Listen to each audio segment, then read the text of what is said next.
Let me get this one from Glorious Quads. No, not that one. Sorry. I don't. So let me address this one then.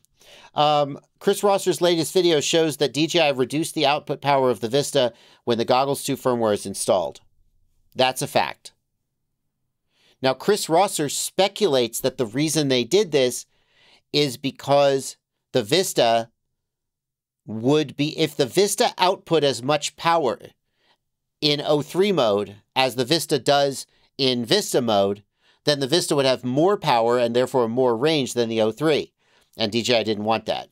So Chris Rosser guessed, he speculated, explicitly speculated, that DJI nerfed the Vista when you upgrade the Vista to work with the Goggles 2 to make sure it didn't outperform the O3. And the question is, do you want to rant about this? Back up, I'd say. Back up, slow down, slow your roll. There is any number of reasons why they might have done this. For example, we know that when you update the firmware on the Vista to work with the Goggles 2, the Vista fundamentally works differently than it does when it's working with the V2 goggles. The way that the signal is modulated and transmitted, there's a whole bunch of shit that changes under the hood about the way the signal works. What if that would make the unit get hotter? What if that causes the Vista to overheat and they had to reduce the output power for heat management purposes? I don't know. I made that up. But I don't think you should assume that DJI reduced the output power of the Vista just like to nerf it. So for market, I mean, I'm not saying that they wouldn't do that. I'm saying we don't know. So there's nothing to rant about there. That's what I would say.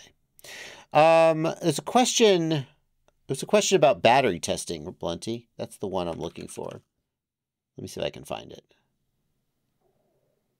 Here we go. Snorky wants to know if I'm cooperating with Chris Rosser about battery testing. Yeah, so Snorky, I actually, so for those of you who don't know, Chris Rosser has been doing a whole bunch of testing. He's got a thrust stand, he's got all kinds of test equipment, and he's putting out interesting results. And he recently started trying to raise money to buy a battery testing machine. Well, I actually have a battery test machine that I got some years ago and have made various attempts to put it to use. I've done videos about it, but they have been a little bit few and far between. I actually just recently did a video about folded cell batteries, and I did some testing. But I reached out to him just this week, just last week, and said, hey, do you want my battery test machine? Since clearly I'm not getting as much use out of it as you might. And it is in the process. It's going to be shipped back to West Mountain Radio. They're going to do a refurbish recalibration on it just because it hasn't been in the factory for a while. And Chris actually has some ideas for modifications to the machine that they're going to do. They're going to mod the machine for him to let him do some things that it can't do out of the box. And then they're going to ship it to him in the UK. So yeah, I'm lending, let's say a long-term loan of my battery test machine to Chris Rosser, since he has the inspiration and the excitement to use it. And right now, that's just not something that I'm spending a lot of time doing. So, yeah. It seemed obvious. He was like, I need to raise money. And I'm like, no, you don't. I can take care of this problem for you. Vice versa FPV, thank you for a $5 super chat. How big is the form factor difference between a Tyrannus X9D and the Boxer? Is it worth switching to the Boxer? Vice versa, the X9D is a solid radio. The Boxer is smaller and more compact and has a smaller screen. As far as like how big is the difference, I couldn't say really, unless you can like just find a picture out there of them side by side. It's smaller, but it's not like a lot smaller, but it's definitely smaller. Is it worth switching? I mean, that just depends. If you're happy with your X9D, it can do everything you need it to do. But like if you want the Boxer definitely has a nicer feel to me than the X9D. I like the smaller form factor and I like the built-in Express LRS. Those are things that might make you want to switch.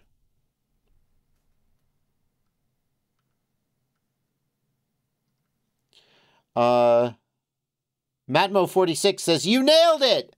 I got it to bind! He was in the wrong mode. Yay! I love when I solve a problem. I love being right. I love helping people. That's another way to put it. Much Thump FPV, thank you for a $10 super chat. Where is model match in the LRS config? I can't find to turn it off. And the Lewis says model mismatch. That's your problem. You need to turn off model match. Yeah, just so you know, I fixed it. The Express LRS troubleshooting page, I think, is wrong.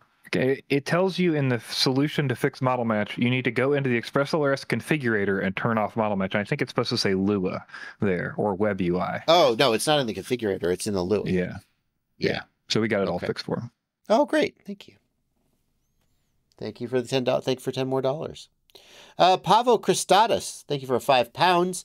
OG Vista with a Jello like a bent prop changed everything and eventually corrected with changing the camera. Okay. There you go.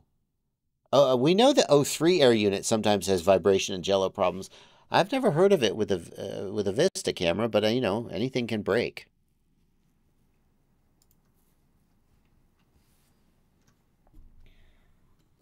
Oh, Cat and Bryce says he's fixing the docks. See, what a great crowd we have. That's fantastic. Special RS devs are super responsive, and I love them for it.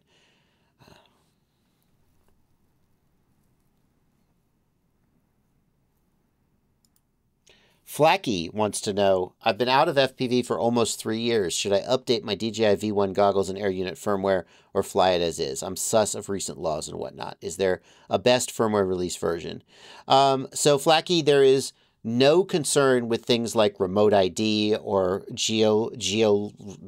There's no reason not to update your firmware. You will not end up screwing yourself out of anything. If you intend to route the goggles, you may want to do that before you start updating firmware, but that depends on what version. I think you need to be on 0607 to root. I'm not sure. You should look into that if you're interested. But there's no concern because you can always roll back if you need to. There's tools to let you do that. The only thing I would say is the air unit needs to stop at firmware 0608. If you go past 0608, the next firmware is 0101. And 0101 only binds to the goggles too. So on your air unit, stop at firmware 0608. Other than that, you're good to go.